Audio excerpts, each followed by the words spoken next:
Welcome to the TDCC Community Live webinar.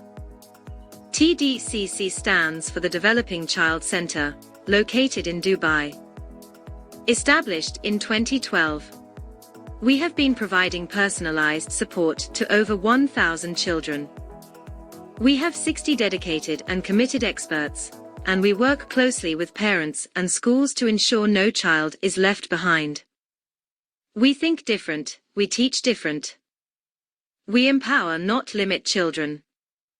Labels like autism, dyslexia, and ADHD are not relevant, or perceived as disabilities, difficulties, or disorders that limit children's abilities. We believe that brilliance needs difference. The TDCC services are available in English, French and Arabic. The inclusive educational services nurture and support the developmental and educational needs and help empower each child to reach their full potential. Occupational therapy assists children in performing and achieving important learning and developmental skills they need in life. Psychomotor therapy is a healthcare profession that is based on a holistic view of the person and is involved in the treatment of different disorders. Speech and language therapy assists children who have disorders of speech, language, communication, and swallowing. Psychology provides both educational and clinical services, including counseling and parenting. ABA therapy focuses on improving specific behaviors. It is commonly practiced as a therapeutic intervention for individuals with autism. Specialist learning support. We assist in developing the academic and social development of students who need support in all these areas. And we design and host local and international training and workshops for practitioners, parents, caregivers, and educators. Just like this one today. We have a few rules to follow during the webinar. Please remain muted while the speaker is presenting. Please give your full attention to the presentation. We will be sending you the replay, so you can review it anytime. Please be interactive if the speaker requests your participation. During the question and answer session, we kindly request everyone to type their questions in the chat box and the speaker will address them. Welcome to the 47th TDCC live webinar on dyslexia and its impact on children's mental health. Ladies and gentlemen, our first speaker is Lina Hajar. Lina is an esteemed expert in educational and skills development with over 20 years of experience, specializing in special education. Holding a diploma with high honors from the American University of Beirut and certified in the Orton-Gillingham approach, she excels in supporting students with diverse learning needs, including dyslexia, ADHD, and autism. Lina is dedicated to inclusive education, individualized learning plans, and multisensory learning strategies. An advocate for inclusion and fluent in English and Arabic, she empowers educators and parents with her knowledge and passion for accessible education. Our second speaker is Joelle Najam. Joelle is an accomplished counseling psychologist with over 10 years of experience, specializing in mental health and well-being within educational settings. With a master's in applied psychology and a diverse background in languages, Joelle brings a unique perspective to counseling children, adolescents, and parents. She is certified in multiple therapeutic approaches. A fluent speaker of Arabic, English, and French, Joelle's expertise encompasses a broad range of interventions aimed at fostering resilience and positive outcomes in both students and families. Everyone, may I present to you our speakers for today, Lina and Joelle. I'm looking forward to talking with you about dyslexia and its impact on children's mental health. Before I start, I would like to ask you to mention in the chat box if you are a parent or a teacher. Today, we will be discussing dyslexia, some of its early signs, how we can help both academically and emotionally, And at the end, we will answer all your questions.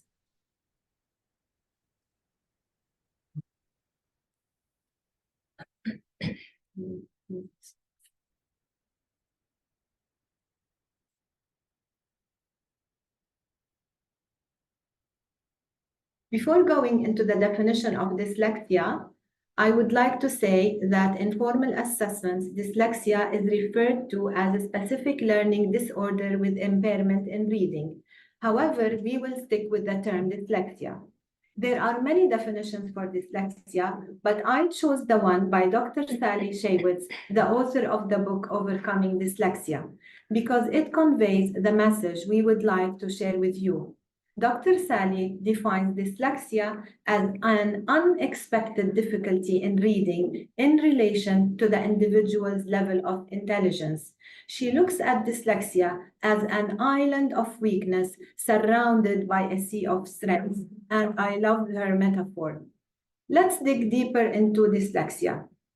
It is a neurological lifelong disorder. It impacts reading, spelling, working memory, phonological awareness, which is a prerequisite for reading and spelling, and sometimes math.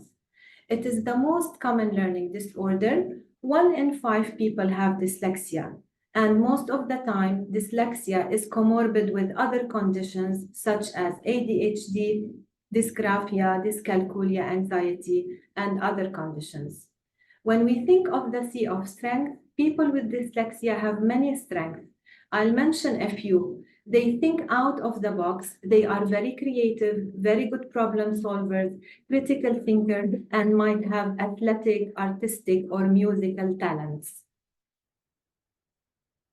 I would like to focus on some of the very early signs of dyslexia, as sometimes these symptoms are overlooked by the school or the parents, and they might say it's too early to diagnose, or eventually they will get it, or let's wait and see. Well, remember, early identification means early intervention. And when you wait to see, the academic gap will be bigger, and so the impact of that on the child's self-esteem. Here is a list of some of the signs. Family history of dyslexia, or reading and spelling difficulties. If one parent has dyslexia, then there is a 50% chance that their child will also have dyslexia. If both parents have dyslexia, the risk is 75% or even higher. Difficulty reciting nursery rhymes. They have difficulty with word retrieval, so sometimes they find it difficult to remember the name of a friend or a teacher or a color. They like listening to stories, however, they show no interest in letters or words. They have trouble remembering sequences like the alphabet, counting, days of the week. They might confuse between directional words like up and down, right and left. They mispronounce long words like remember, helicopter, cucumber. So if you observe some of these signs, discuss with the class teacher and the inclusion specialist and intervene as soon as possible. Now, let me share with you some of the signs of dyslexia during primary school age. Students at this age find it difficulty to blend sounds into words. For example, if they want to read the word hid or best, it will be difficult for them to say b and st. Put them together and read the word best. And the opposite is true. If you give them, let's say, the word drum and you ask them to spell it, it's difficult to think of the individual sounds in the word like d, r, and put them on paper. They have difficulty remembering the order of sounds in words. For example, they might read the word from for form, how for who, tired for tried. They confuse letters with visual similarities such as B and D, P and Q, and less often M, W, and NH. Here, I would like to mention that not every child who reverses B and D or P and Q has dyslexia, because children aged 6 and younger have a normal tendency to reverse letters and numbers. So please don't judge only based on this symptom. They might also have difficulty with letters that have auditory similarities, such as f, I would like to share with you some examples. So sometimes my student would write bath for bath, has for his, and I will share with you a very specific example. The other day, my student wrote long for lung. And when I was explaining the difference between ung and focusing on my mouth position, he said, Miss, I can see that your mouth looks different, but I cannot hear the difference. So this is an example of difficulty with auditory discrimination. Difficulty recalling common non-phonetic sight words such as said, where, what. Also difficulty with copying. You might notice that the child would spell the same word in different spellings on the same piece of writing, and that their performance might vary from day to another. So in general, their reading errors would be adding a small word, deleting a small word or the S from words, substituting a word with a similar looking one, or transposition, which means they have difficulty with putting the letters in the correct order and sometimes skipping lines. If you observe some of these signs, discuss with the class teacher, inclusion team, and consider a formal assessment. Before discussing how we can help, I would like to share with you a few important points to take into consideration when it comes to children with dyslexia. The potential for maximum reading growth is in the first years of school. That's why early intervention is key. Another point is that children with dyslexia use about 5 times more brain energy for literacy skills, for literacy tasks, more than other children. So that's why sometimes you will see them tired, frustrated, complaining of headaches. So be empathetic, understanding, observe their body language, and give frequent breaks. Another point is that typical students, they need around 5 to 7 exposures to a concept to grasp it. Students with dyslexia require 5 times or more exposures to make connections. That's why your support and patience is needed. How can you as a parent help? Be involved with your child's individualized educational plan. Check what support or services the school will offer. What accommodations and modification will they give your child? And I'm going to clarify the difference between accommodation and modification. So accommodations refer to the how. What changed in the presentation of the material or the response needed by the student or in the environment, like the seating, or maybe in the scheduling and timing, they will do to allow the child with dyslexia access the same content or task. For example, he might be given photocopied notes or given extra time or to give oral responses. Modifications refer to the what, the change in the curriculum or content. For example, to be given easier reading assignment or different spelling words. Talk with the child's teacher at the beginning of every year. Share with her the assessment report.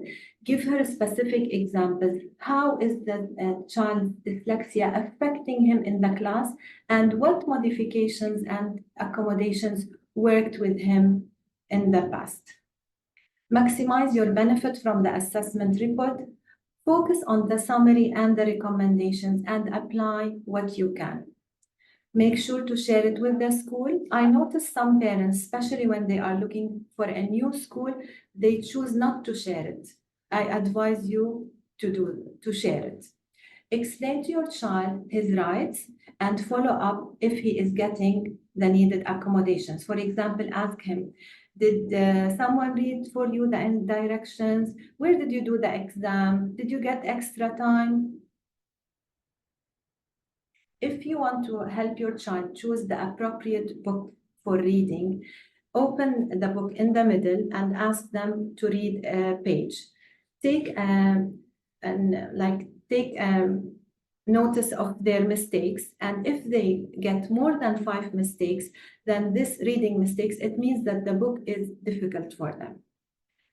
Now, many times that school would tell you, read with your child every day. Well, if you are reading and they are just listening, that's really good for the relationship and the connection.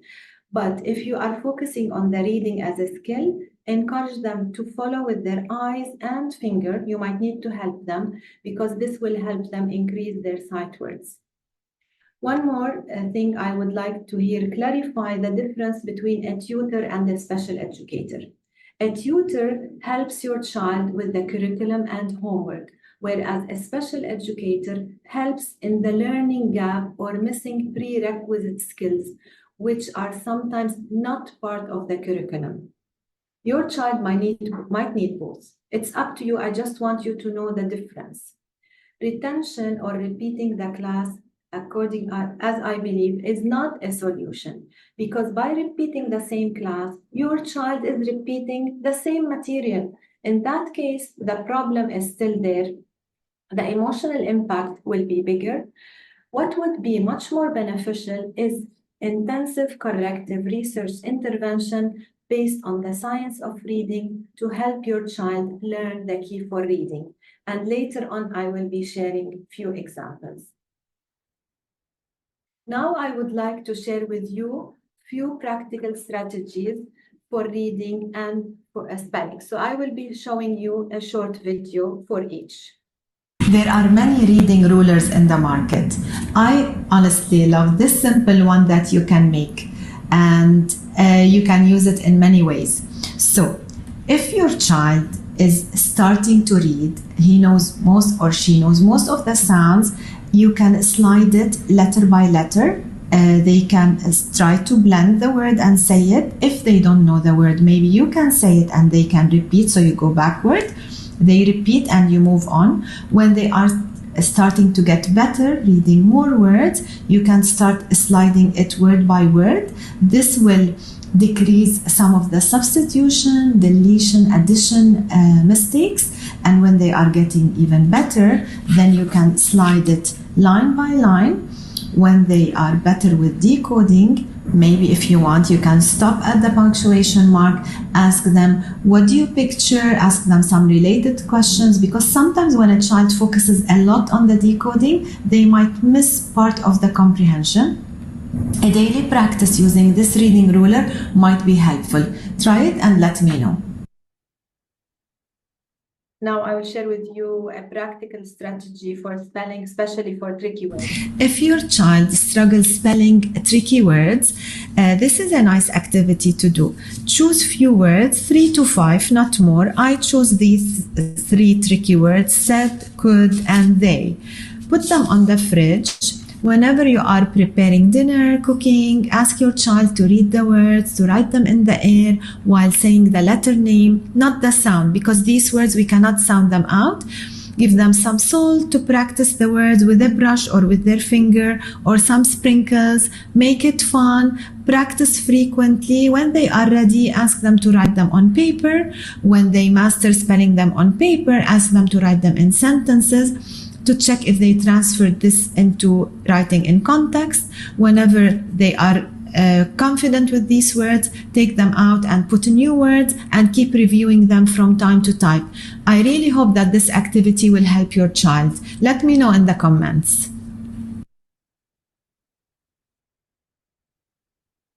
Okay, now how can class teachers help? By law, individuals with dyslexia are entitled to accommodations, and there are a lot. I will be sharing with you a few of them. So make sure to implement the appropriate accommodations to meet the individual needs of the student with dyslexia. A good reading accommodation, for example, could be to provide pre-exposure to the reading material by allowing the student to take the reading material home and to practice it with parents. This way, you are setting the child for success when it comes to reading in the class. A writing accommodation could be, for example, to answer verbally by recording his or her answers using their iPad. A spelling accommodation could be to grade the writing assessment based on the quality of the content, ignore the spelling mistakes, and to give a spelling list of the week that's applicable for the level of the child. An assessment accommodation, could be to give away the assessment away from distraction and to modify the assessment format, such as fill in the blanks or multiple choice. Now, students with dyslexia benefit a lot from the appropriate visuals, such as personalized writing checklists with pictures, visual for the letters they reverse or the numbers they reverse, individualized list of tricky words. However, if you only put them on the desk, that's not enough. You need to continuously verbal prompt them to use the visuals. Extra time for a child with dyslexia is like a ramp for someone with a wheelchair. It is that important, but it should be accompanied with proper guidance. And the child needs to know exactly what he is going to do during that time. Teach and encourage the student to use sound buttons and syllables. For example, the child wants to read the word rain and he said ran. So tell him to put the sound buttons under. Now let's read R-A-N. What's the word rain? If the child wants to read the word, let's say tomorrow, and he said, oh, this is too long for me to read, invite them or help them to cut it in syllables and say, let's read it one syllable at a time. Tomorrow. So what's the word now? Tomorrow, and so on. Observe their body language, and if you notice that the child is tired, frustrated, give them 2 to 3 minutes break along with a sand timer, because usually students with dyslexia, sometimes they have difficulty with the time concept. The visual that you can see on this slide is really helpful in a class setting to help students understand letter proportion, because many times students with dyslexia, they have illegible or messy handwriting, and they tend to write the letters almost the same size. For example, their N and H or L and I could be the same size. So when you provide them with such a visual along with 4-lined papers, and you do modeling and you practice, you verbal prompt, this is really helpful. Other 2 visuals that were very helpful for me in a class setting are these. The first one, you can use it to help children connect the graphemes or letter shapes with phonemes or letter sounds with mouse pictures, 3D objects, and this is very helpful to discriminate short vowel sounds. The next one is effective in providing students with a visual for multiple spellings of long vowels, which reduce their spelling struggle. Now, I would like to tell you or share with you how special educators can help. Such a broad topic, I will just highlight a few points due to time limitations.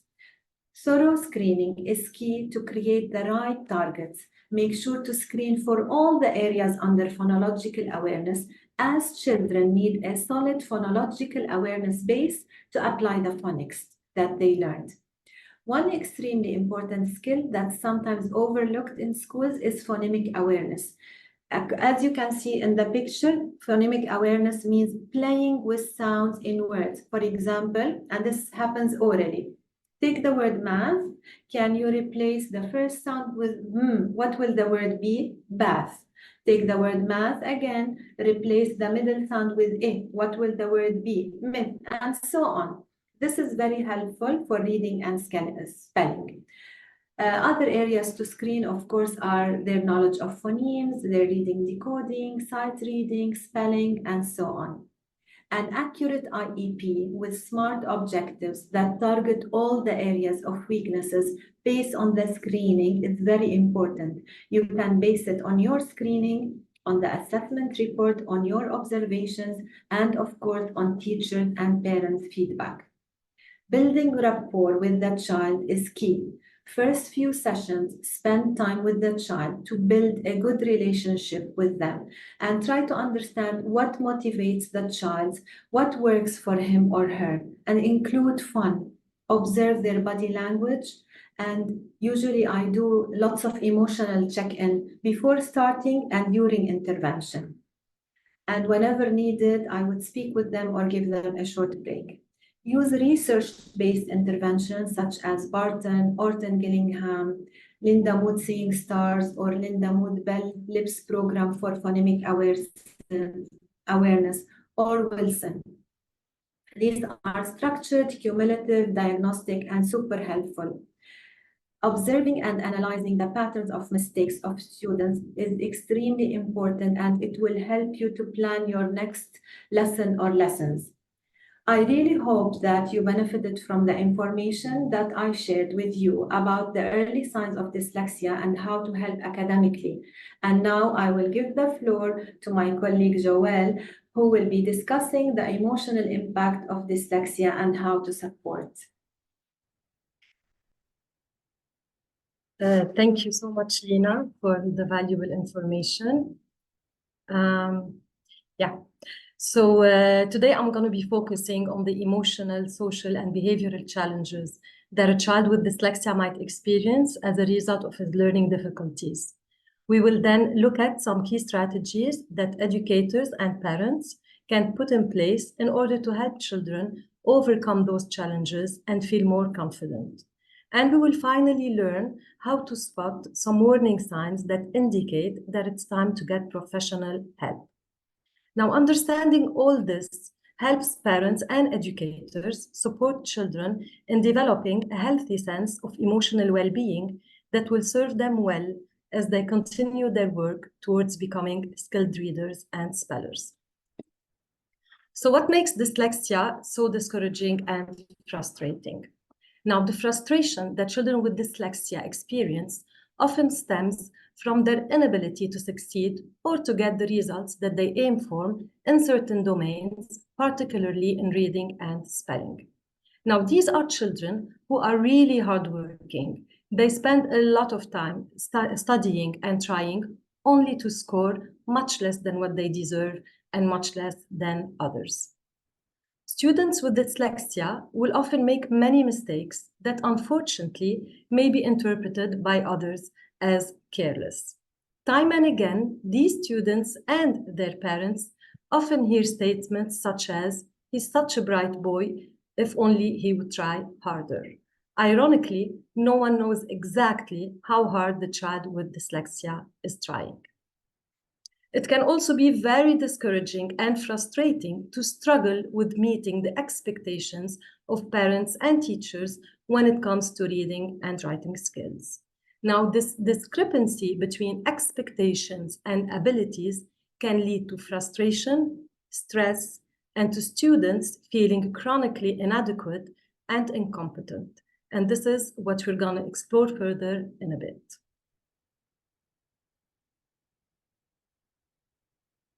So what might a child with dyslexia feel or experience?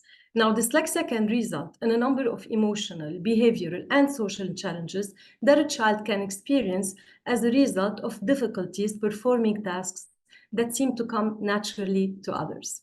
In 2020, the National Institute for Health Research in the UK found that 40 to 60% of children with dyslexia have comorbid psychological difficulties, including anxiety and low self-esteem.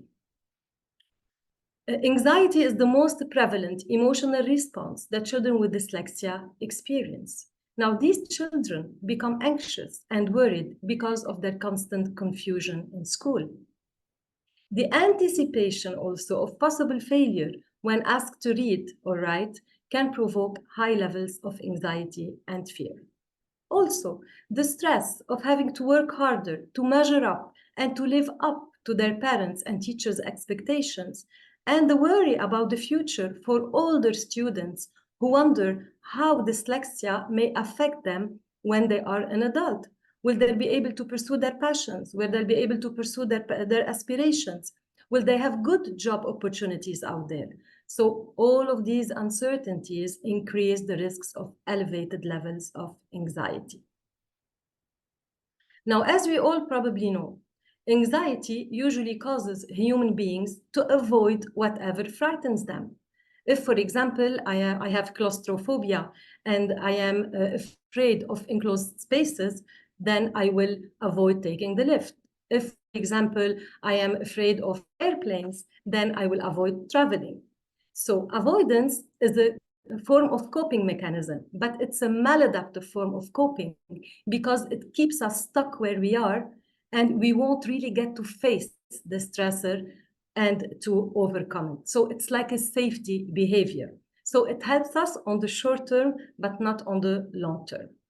And the student with dyslexia is no exception. And this is why he will avoid, or at least he will be very hesitant to participate in certain school activities, such as reading out loud, and even avoiding going to school altogether in some extreme cases. And unfortunately, some teachers and parents who are not familiar with the condition might perceive this avoidance behavior as laziness or neglect. Anger is another emotional reaction to dyslexia. At home and at school, children with dyslexia are frequently faced with tasks that they find challenging. They also witness their siblings and their classmates making progresses in areas where they are stuck, mainly reading and writing. So this ongoing frustration builds up and builds up until it spills over as anger. And it's helpful to remember that anger is just one of the ways that children mask their anxiety. Now, when it comes to anger, you might observe that your child directs his anger inwards, which means he directs it towards himself. He holds it within himself. So he starts blaming himself and becoming very self-critical. And this is what we call internalized anger. Or he might externalize his anger, which means he directs it towards others. And this is where we observe him, for example, screaming or pushing others. Children with dyslexia often suffer from low self-esteem. So self-esteem refers to how we view, how we perceive ourselves. So it's the judgment that we give ourselves. So someone, for example, who has high self-esteem may perceive themselves as competent, lovable. By contrast, someone with low self-esteem will view themselves as incompetent and unlovable. Now, how is self-esteem linked to dyslexia? Succeeding in school usually helps children develop positive feelings about themselves. So they feel competent, smart, and powerful. However, when they experience persistent difficulties and challenges, they begin to feel that they are inferior to others and that their efforts make very little differences. So instead of feeling powerful and competent, they will feel powerless and incompetent. So lack of motivation, is another challenge for children with dyslexia. People generally tend to steer clear from things that they're not good at. We are motivated by the things that we do well, and we are discouraged by the things that we don't. So the persistent difficulties, the challenges, the mistakes, the negative feedback at times, all this results in a student not wanting to participate, feeling withdrawn, and in some extreme cases, not wanting to learn anything at all. And this is what the renowned American psychologist Martin Seligman described as learned helplessness, meaning that when children realize that they're not meeting the level of success, despite their consistent and repetitive efforts, they might unfortunately give up, thinking that they have no control and that whatever they're doing just isn't working out.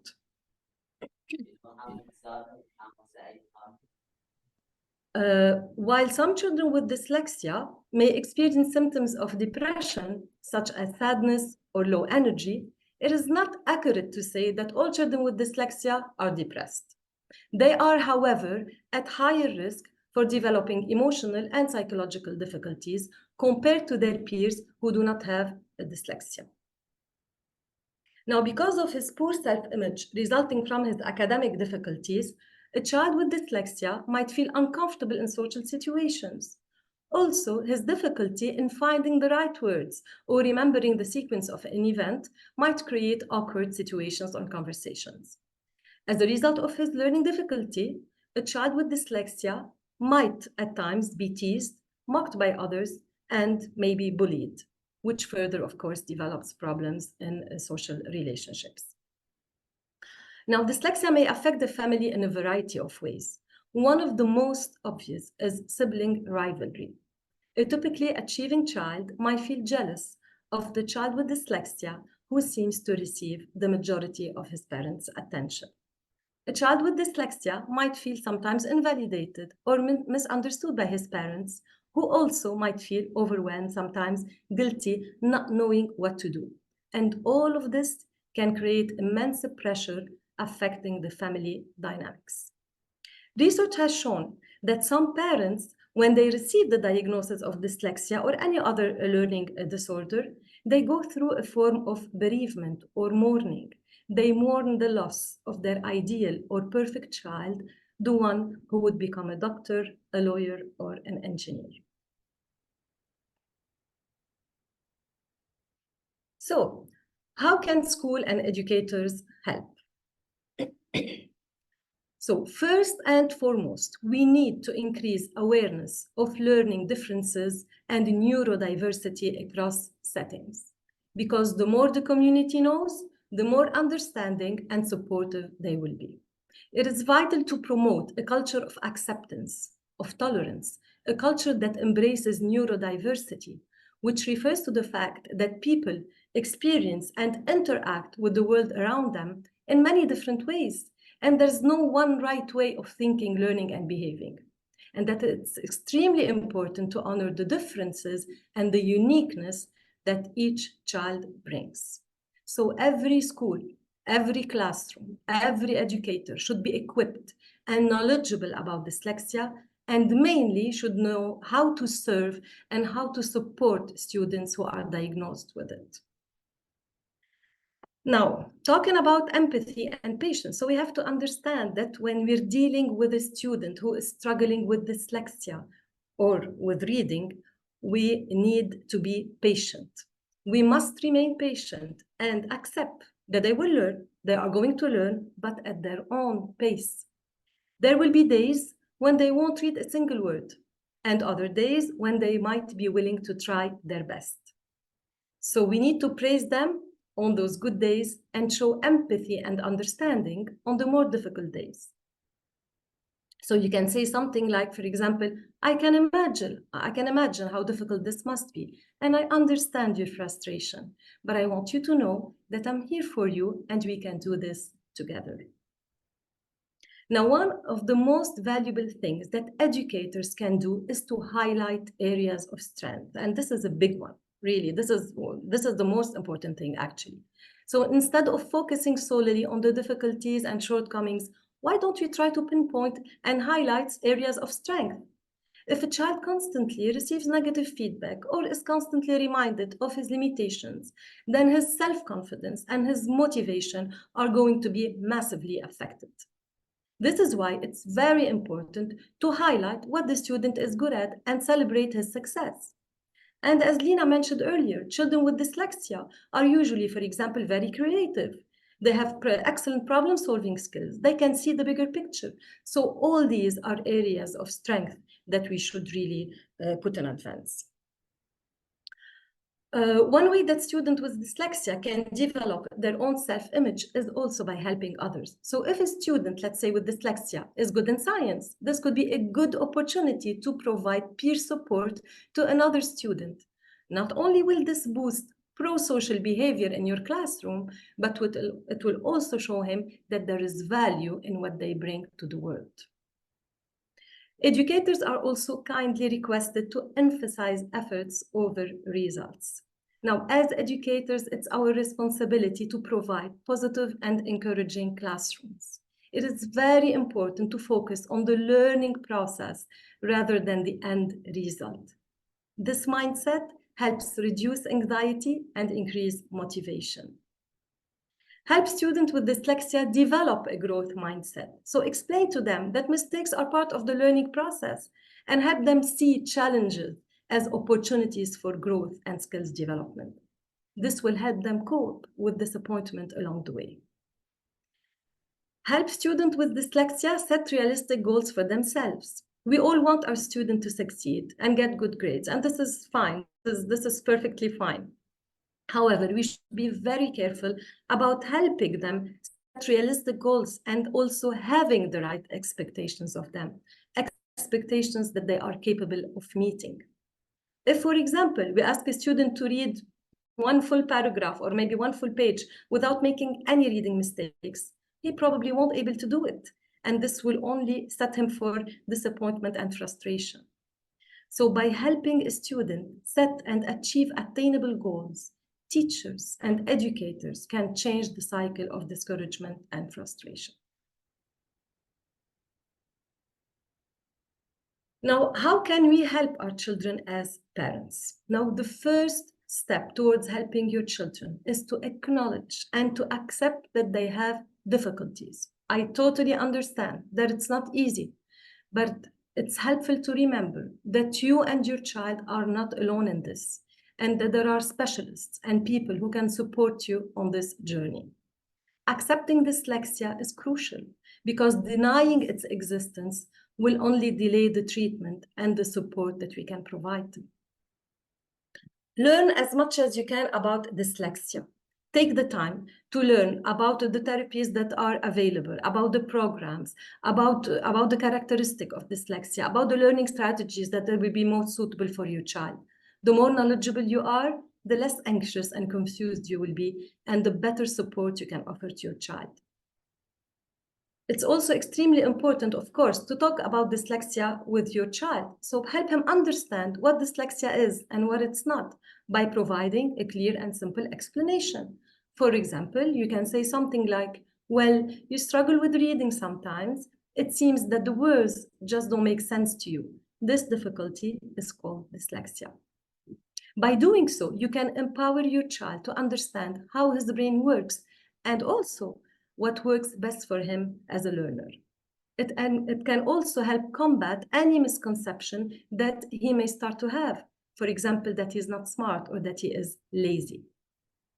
When you talk to your child about dyslexia, it's extremely important that you clarify that their struggles have nothing to do with intelligence or other cognitive abilities. They just learn in a different way and at a different pace. Now listen to your child and validate their emotion. As parents, it's very important that you foster an environment where your child feels safe to express himself and ask for help. Always, always, always encourage open communication and listen to your child's concerns and fears, and of course, try to reassure him. Check in with them regularly, ask them how they're feeling, what's difficult for them, what's particularly challenging. Validate their emotion. Validation doesn't mean that I accept the behavior, but it means that as a parent, I try to understand where this behavior is coming from. So I'll give you an example. Let's say your child comes home from school after a long, hard day. And we all know, as Lena said earlier, that children with dyslexia, they have to make more efforts than their typical achieving peers. So this will create fatigue. They will become very tired and so they will have fatigue. So while talking to you, he might snap, for example, at you. So instead of saying you are disrespectful or you are rude, what can we say? We can say, I can see that you're angry, and I understand your frustration.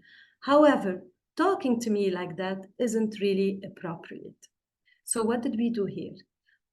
What we did here is that we asked him to modify the behavior without judging him as a person. We separated the behavior from the person. Now try to use the we language where possible so that the child understands that you're with him and not against him. For example, instead of saying, what can you do to have a better grade? We can say, what can we do to make things easier for you? Also, try to use the word yet when possible, which sends an encouraging message. So if your child, for example, says, I cannot read properly, you can tell him, I cannot yet read properly. If he says, I don't have good grades in reading, you can tell him, you don't have yet good grades in reading, which implies that it's coming and that you're going to progress and get there. So this is much more encouraging.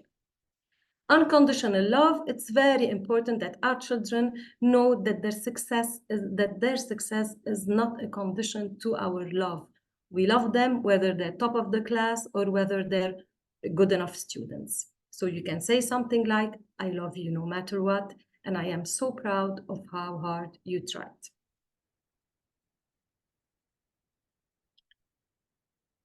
Model a positive attitude and teach your child about growth mindset. Children observe how we react to things and then they model our behavior. They are like sponges and they absorb our reactions, our behaviors, our attitude. So it's very, very important that they see you reacting positively to your own shortcomings so that they can pick on that. So let's say that, for example, you're baking a cake, but then the cake got burned. So instead of blaming yourself in front of your child and using discouraging words, you can say something like, well, at least I tried, and next time I know what ingredients I should use and how much time I should let the cake sit in the oven. This is teaching them that mistakes are part of the learning process and that they help me develop and improve my skills. Help your children combat negative self-talk and encourage self-compassion. When things don't go right in our lives, when we are worried, anxious, or stressed out, we all have sometimes these negative automatic self-talks that just pop up and discourage us. This is why it's very important to bring awareness to your child about these thoughts and to teach him how to identify them and replace them with a more moderate way of thinking. If, for instance, your child starts saying something like, I'm a failure, please do not ignore it. Do not overlook it. So you could encourage him to adopt a more moderate way of thinking and say instead, reading is not an area of strength for me, but with practice and determination, I will improve. Encourage self-compassion. So some kids are very harsh on themselves. They're very critical. They're self-critical. So it's very important to teach them to be nice and compassionate, not just to other people, but to themselves. So teach them to forgive themselves, to be gentle with themselves, and to remember that no one is perfect. Self-compassion is key to mental health. Help them recognize their strength and invest in their interests. Very important to explain to our children that dyslexia does not define them. It does not define who they are. They are much more than that. So if reading, for example, is not a key strength, your child can still excel in other domains. You could tell them, for example, to encourage them, wow, you showed excellent teamwork in the football game the other night, and that was a great goal that you scored. If your child likes art, you can enroll him in an art class. If they like sports, try signing them up for a lesson or a team. Emphasize efforts over results and have them set realistic goal. I think this is something that we mentioned earlier with the teachers, so the same applies for parents. Help them adopt healthy lifestyles and habits. So it's important that you ensure that your child gets enough sleep, for example, because as we know, sleep is very important for emotional regulation. It's very important also. It will help us focus better at school. It will help us memorize better. So encourage them to eat healthy, to exercise. Exercise is extremely, extremely important because our body releases the endorphins when we exercise regularly.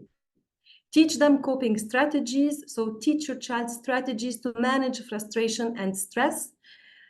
One thing very important, we don't want them, we cannot stop them from feeling angry or from feeling stressed out or from feeling anxious, but we can teach them healthier coping mechanism techniques, such as, for example, deep breathing, mindfulness, progressive muscle relaxation techniques, or exercising. If, by the way, you need any of these techniques, like the breathing techniques, the progressive muscle relaxation, or even visualization techniques, so please just send us a message, and then we can send you by email all of them. So we saw earlier what we should be doing, and now we're going to see what we should be avoiding. So very important to avoid comparison. So please, at all costs, refrain from comparing your child to their siblings, to their cousins, to the neighbors. They are already aware that they are behind in certain skills. Comparing them to others can be very detrimental to their self-esteem and adds to their pressure. Instead, Always compare your child to how he was and to the progress that he has made. Avoid shaming and punishment. We have to mind our words when we talk to our children. We have to be very careful about the choice of words that we use. As we say, the way we talk to our children becomes their inner voice. So we have to refrain from shaming them, from using words such as slow, weak, lazy, because the more they hear them, the more they believe them. So instead, replace them with uplifting and encouraging words. Also, definitely do not punish or blame your child for something that he is not responsible for. He is not responsible for his dyslexia. Avoid saying yes, but, so I'll explain. Your son, let's say he's happy, he's coming home from school and he's so proud of himself because he was able to read a small paragraph, very small paragraph, without any mistakes. So instead of saying, yes, that's very good, but you should have read a bigger paragraph, please stick to the yes and just congratulate him, because if you say but, it is discouraging for him. Another also language to avoid is saying if, then. For example, if you do well on your reading test, then I will buy you that t-shirt that you wanted. So this is conditional appreciation. It's a form of emotional blackmail, and it is asking for something in return. Instead, what can you say? Once you finish your test, your reading test, and I'm so sure you're going to do well, we are going to get you the gift. So anyway, I'm going to get you the gift, whether you do well or whether you don't do very well. What matters to me is the efforts and that you try. So as you know, there are so many people out there who have dyslexia and who are not only successful, but famous too. So it could be really uplifting for your child to know that they share a trait with someone they admire, a role model. It could be anyone, like it could be an actor, an influencer, an author, anyone who has dyslexia but found success, and anyone who they admire. So. Now, when to get professional help. Now, if you notice a sudden change in your child's behavior, mood, sleep patterns, appetite, or a decline in his academic performance, and if this change lasts for a long period of time and is interfering with his ability to function properly, do not hesitate to consult a mental health professional. They can provide you with valuable support and guidance. Now, a sudden change in behavior could be anything like social withdrawal, isolation, and aggressive behavior, maybe like kicking, pushing, punching. A sudden change in mood could be anything like sadness, maybe throughout the day, low energy, easily frustrated. Same with sleep patterns, for example, there will be change in sleep patterns. So you might see that your child suddenly has insomnia or he's having nightmares. What else? And the appetite patterns. So your child is not eating anymore like he used to, or on the contrary, he's eating too much, and this is emotional eating. And of course, decline in academic performance. We don't mean just decline in reading and writing, but general decline in all subjects. Now, all of these signs are indicators of intense emotional distress that need to be addressed.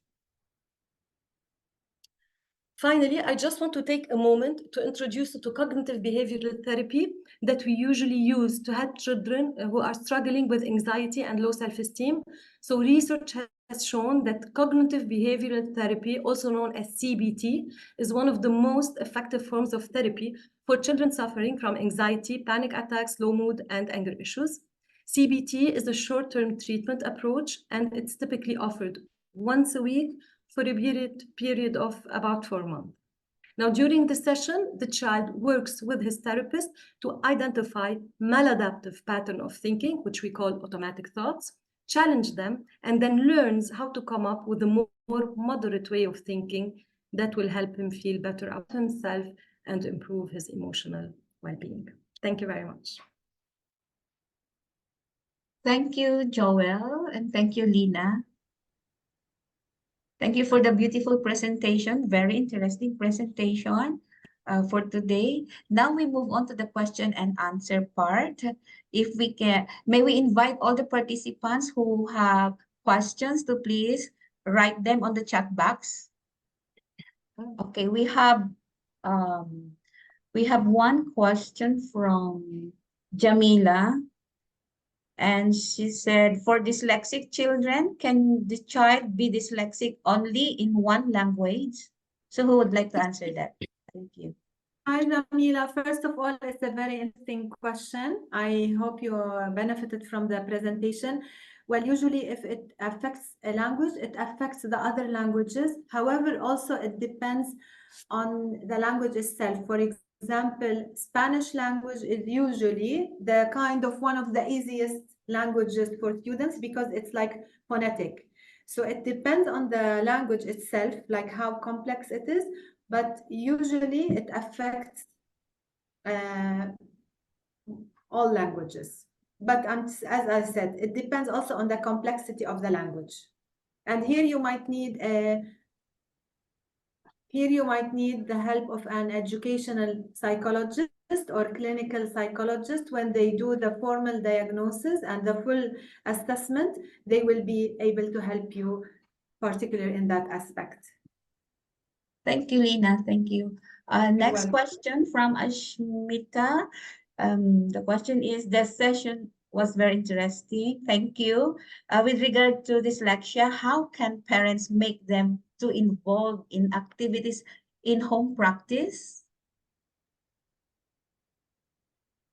Activities, so I'm not sure I understood Can very you well. repeat the question? Because I was looking at another one. Oh, the one all saying right. that. Okay, so the next Okay. question is, with regard to dyslexia, how can parents make them to involve in activities in home practice? So if I You mean like educational activity? Yeah. Yeah, okay. It depends on what's the need. For example, let's say the child has difficulty in blending, an activity that I like, I just want to show, like to tell the child, let's say oral blending, let's say. Can you please mute the someone?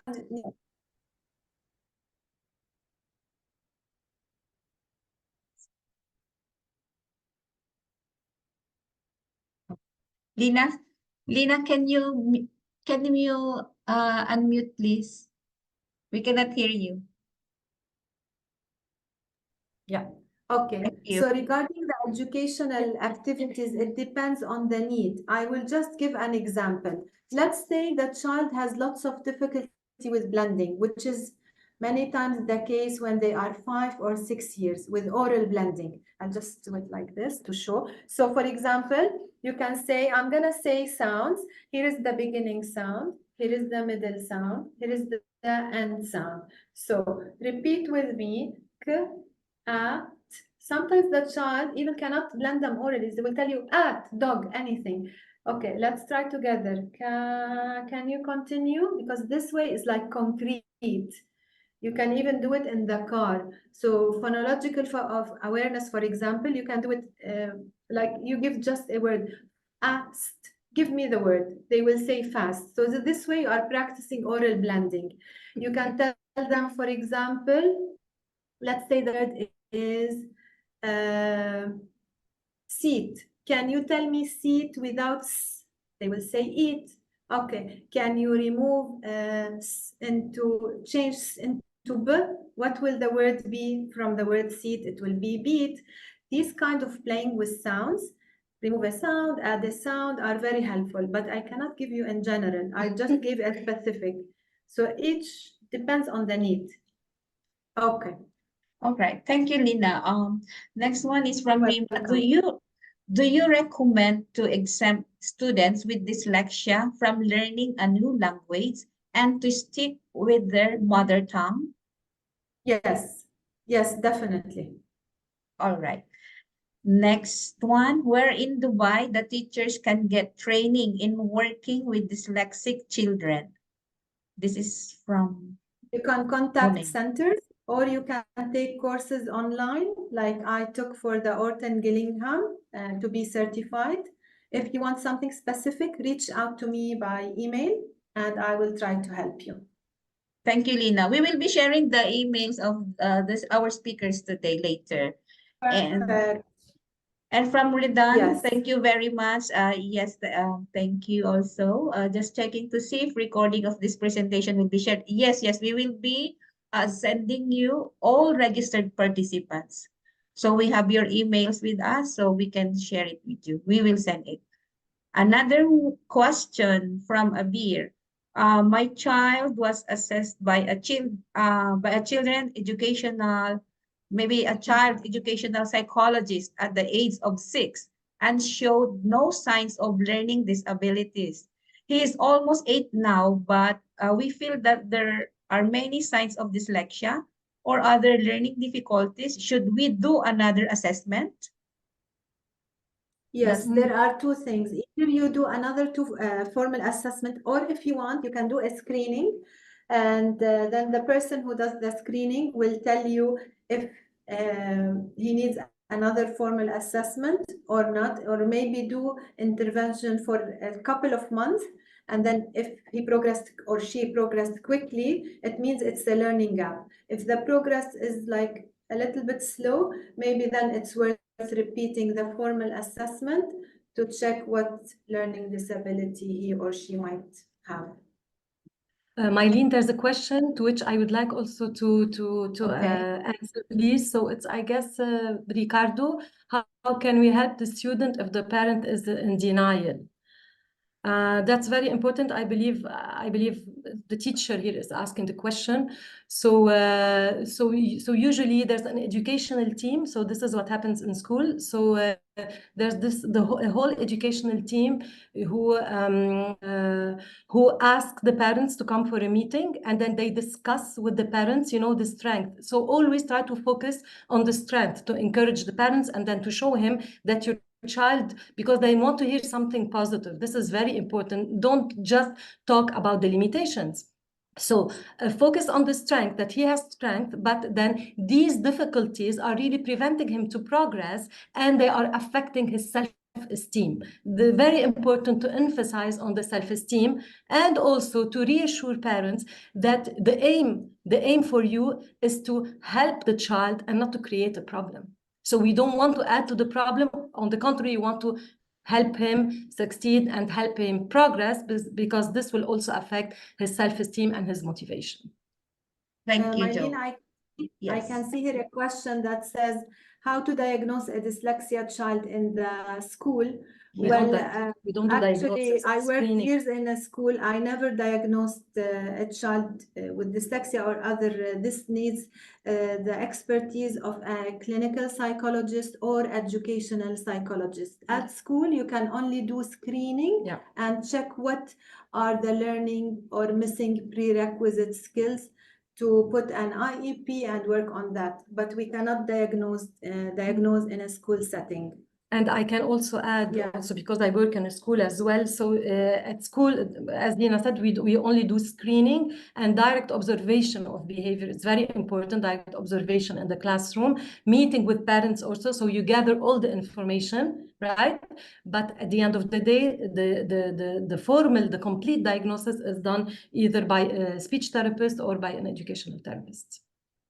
And also I can see how to deal with a child who is embarrassed about his dyslexia and is very reluctant to seek help at school. First of all, he needs, as like Joelle mentioned, he needs to feel successful in anything. So maybe if he cannot read, let's say at year 3 level, but maybe he can read a story at year 1 level, give him something that you feel he can be successful in, and let him get some help maybe from the learning support assistant or the inclusion team, and build up gradually. But what's important is that he needs to be successful at something at his reading or ability level. And I'll add also, that's why I think that it's very, very important to promote a culture, where they accept diversity. So this is why at the beginning of the academic year, so there should be some workshops, in the classrooms where we talk about differences, where we talk about neurodiversity, so that, children, so in order to foster a culture of tolerance and acceptance, so that no one will feel embarrassed. Any more question, Lina, that you can read from your side? There is someone asking if I can share a screening tool. Honestly, I cannot because I don't use one screening tool. I use a dynamic approach. So I might use a tool for phonemes, a tool for visual discrimination, a tool for auditory discrimination. So I use a variety of tools. It's not like one tool. And anyway, it's like an informal assessment at the end. Yes. So honestly, I cannot like share one specific tool, unfortunately. Yeah, okay. So I think we have addressed all the questions. Let me go over. Oh, here, this one. Any checklist available to identify a child, whether dyslexic or slow learner? Someone asked that.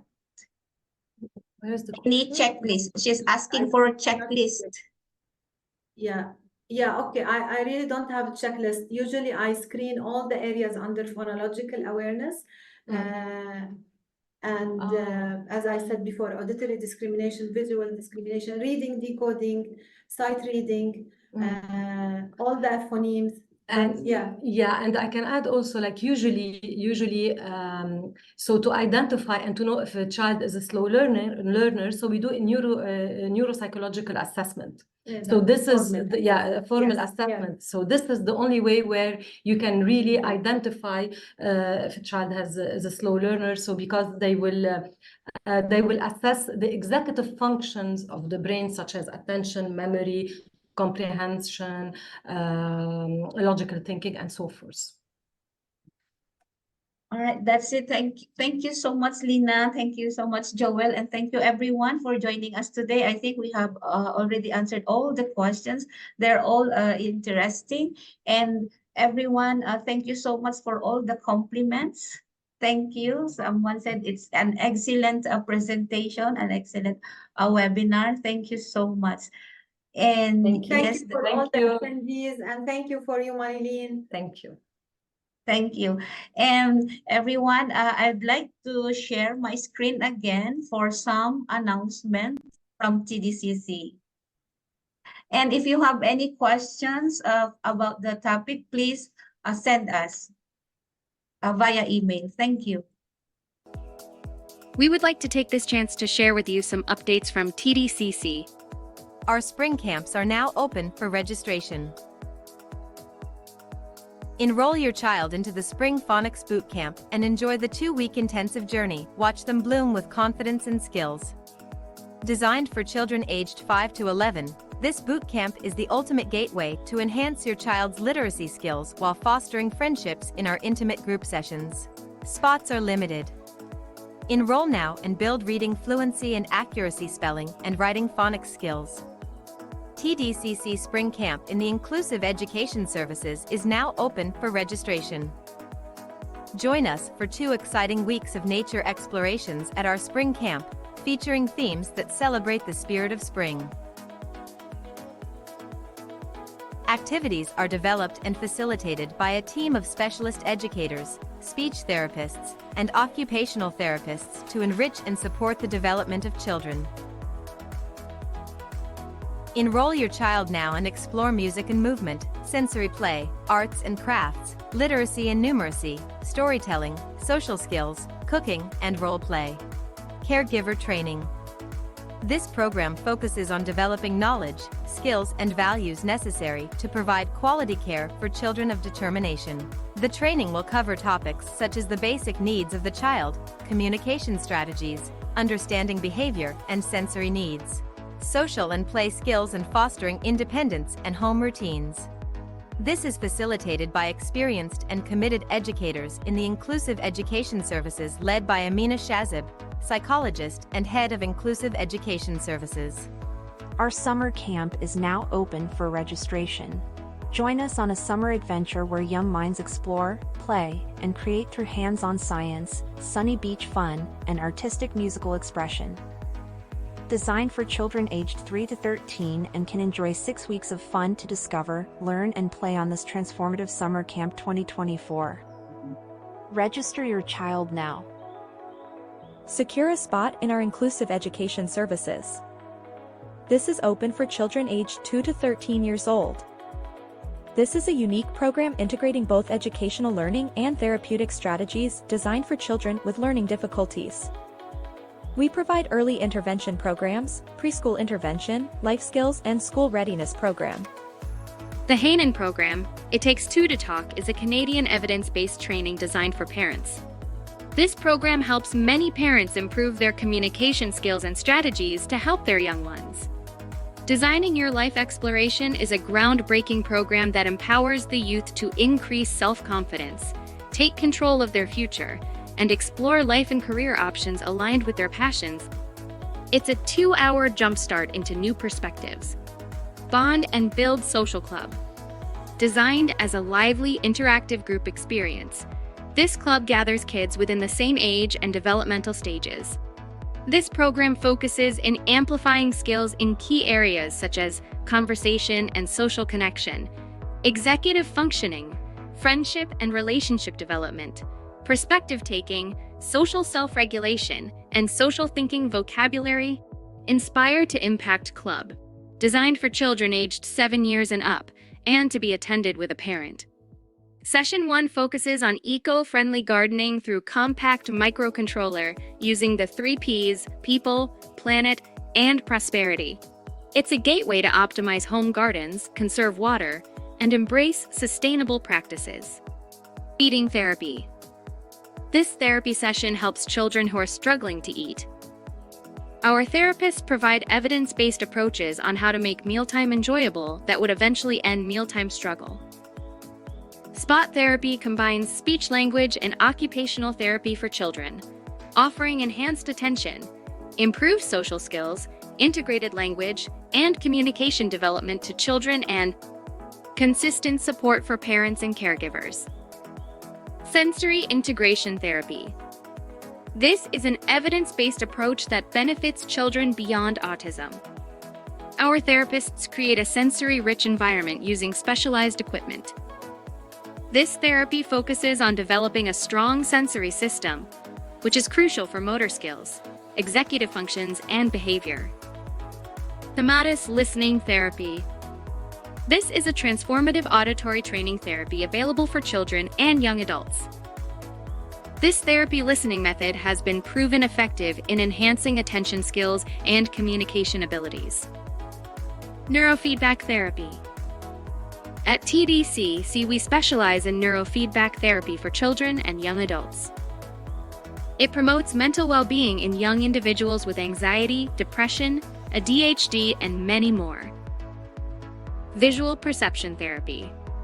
In this therapy, children improve their visual processing skills through specialized activities and exercises.